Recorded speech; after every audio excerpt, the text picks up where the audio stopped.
Embarrassing. This offensive line is piss poor and embarrassing. The sabotage is out there. They're talking about it everywhere now. Footage is everywhere of dudes not blocking dudes. They're blocking air. They're blocking air out there. They're not protecting Shedeur Sanders. They're not blocking for Quinshon Judkins. This is a clown show, and we got the footage for proof. Welcome to Keep the Vision. Make sure you like, comment, subscribe, share the channel, hit that bell notification, and hype the video. What am I talking about? Let's not play games and waste time. Let's get right to it. The sabotage we've been telling you. Take a look for yourself. But the one player that stands out on tape is their left tackle, Cam Robinson. He's currently ranked the 79th tackle out of 83 on PFF, and frankly, he's just not very good. Just watch him on this play. He's going up against Pro Bowler Montez Sweat, and Sweat used a one-arm bull rush on Robinson, but watch him get driven back and fully turned around so far that he falls right into Shedeur. And Montez Sweat kept abusing the same move on Cam Robinson throughout the game, and every time it resulted in him getting driven back. But he's also not very good against the speed rush as well. Just watch him get his hand swiped right off the line. Come on, man. Like, come on, man. You getting paid. Come on. Beat right away. So Shedeur immediately steps up in the pocket and buys time to find Judy near the sideline. And for once, he actually catches it. And then on this play, he gets beat again right away by overextending too far, and he gives up the inside. He's also very bad in the run game as well. Watch him attempt to chip on this defensive tackle, but touch straight air. Then he goes to the second level. Bro. You ain't touch nobody. You didn't touch him. You ain't touching him. What are you doing? I mean, come on, bro. But 79th out of 83. I mean, he probably should be number 83 out of 83. But this is the people that we have blocking for Shedeur Sanders. This is terrible. This is terrible.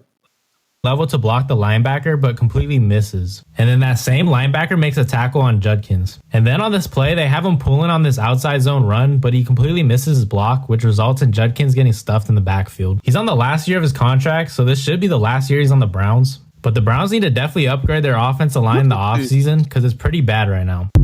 Dude is terrible, man. Shout out the Statted Up on TikTok. Go watch his TikTok, man. Salute to him, man. Let's go over to the fellas on UCSS. My boy G. Bush over there cooking. You know G. Bush over there stirring the pot. Jay Crawford up here, Adam the Bull. Let's see what they talking about on UCSS. They are addressing this very video I just showed you.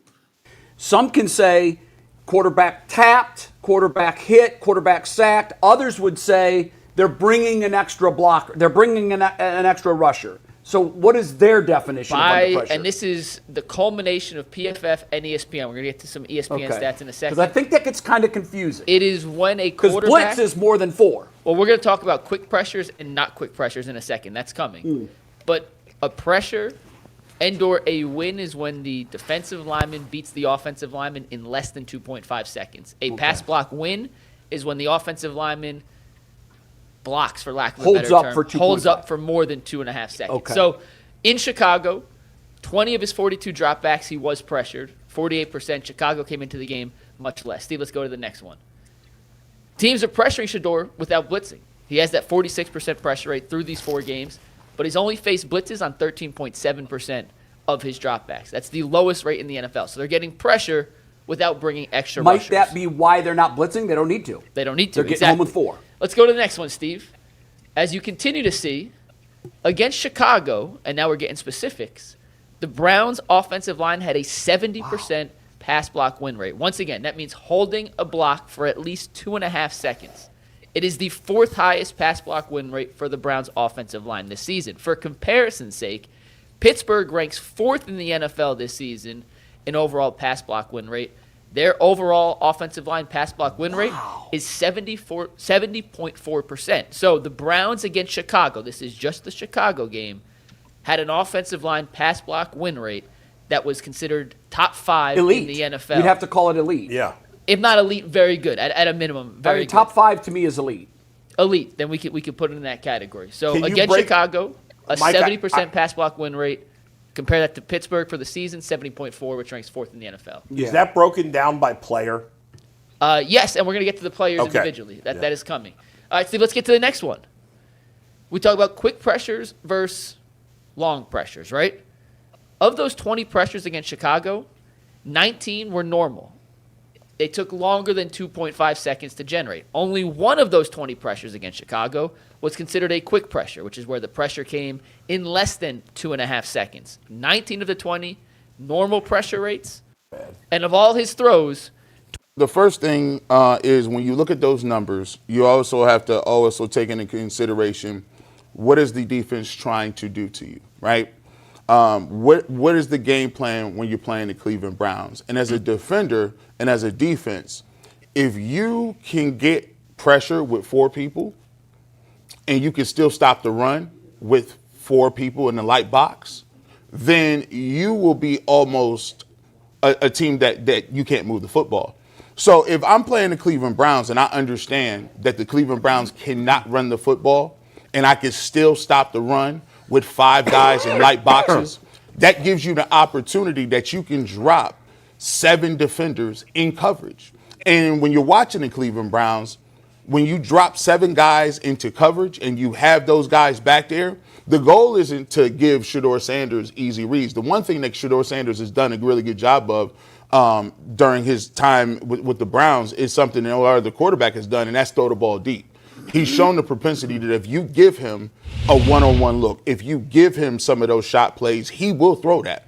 So those are some of his best plays that he's making. So as a defense, you're saying, okay, well, look, we don't want to give him that. Here's why we're going to play this. We're going to play coverage, and what we're going to do is we're going to make the Cleveland Browns matriculate the football the entire way down the field. That means every single time he drops back, we don't need to pressure him and give him answers. Let's drop in the covers, make him diagnose if it's cover 1, cover 2, cover 3, cover 6, whatever the case may be, cloud coverage, and make him make consistent throws down the field and find the right answer.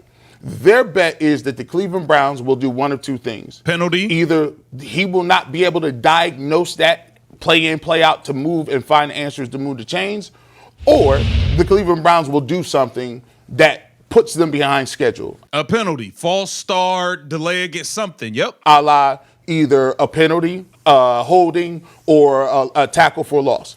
So the goal is they don't really care if you're like, oh, well, he has a lot of time to throw.